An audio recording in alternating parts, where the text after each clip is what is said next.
তোর বাপের আর আমার দোয়া সব সময় তোর জন্য থাকবে। পাপা, তুমি ভালো থেকো। আবার মাদ্রাসা ছুটি দিলে আমি তোমার বাসায় গাড়িতে যাবো। সুপ্রিয় ভিউয়ার্স, আসসালামু আলাইকুম। কি অবস্থা সবার, কেমন আছেন সবাই? আশা করি সবাই অনেক বেশি ভালো আছেন।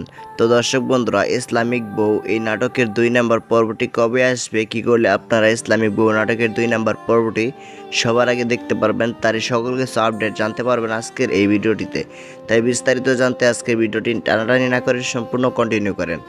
তো দর্শক বন্ধুরা, ইগল ইসলামিক নাটক ইউটিউব চ্যানেলে ইতিমধ্যে আপনারা দেখেছেন ইসলামিক বউ নামে একটি নাটক আপলোড করা হয়েছে প্রায় 2 সপ্তাহ আগে। তো এখনও পর্যন্ত এই নাটকের 2 নম্বর পর্বটি আসতেছে না কেন? তো বাংলাদেশি কোটা সংস্কার আন্দোলনের জন্য এই নাটকের 2 নম্বর পর্বটি আসতে দেরি হচ্ছে।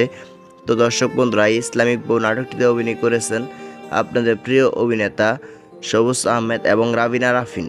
তো সব মিলিয়ে নাটকটি যারা প্রথম পর্বটি দেখেছেন তারা অবশ্যই কমেন্ট করে জানিয়ে দিবেন ইসলামিক বউ নাটকের 2 নম্বর পর্বটি আপনারা চান কি চান না, এবং প্রথম পর্বটি কেমন হয়েছে। তো আর বেশি দেরি না করে আপনাদেরকে জানিয়ে দিচ্ছি ইসলামিক বউ নাটকের 2 নম্বর পর্বটি কবে আসবে। তো ইগল ইসলামিক নাটক ইউটিউব চ্যানেলের ইসলামিক বউ নাটকের 2 নম্বর পর্বটি আপনারা দেখতে পারবেন সামনের 2 তারিখ রোজ শুক্রবার দুপুর 3টার সময় ইগল ইসলামিক নাটক ইউটিউব চ্যানেলে। তো সবার আগে যদি দেখতে চান তাহলে যে সিক্রেট টিপসটি আপনাকে কাজে লাগাতে হবে, আপনাকে অবশ্যই ইসলামিক নাটক ইউটিউব চ্যানেলটিকে সাবস্ক্রাইব করে পাশে থাকা বেল আইকনটি বাজিয়ে রাখতে হবে। তো দর্শক বন্ধুরা, আজকের এই ভিডিওটি এ পর্যন্তই। তো দেখা হচ্ছে নতুন কোনো ভিডিও নিয়ে। ততক্ষণ পর্যন্ত ভালো থাকবেন, সুস্থ থাকবেন। আল্লাহ হাফেজ।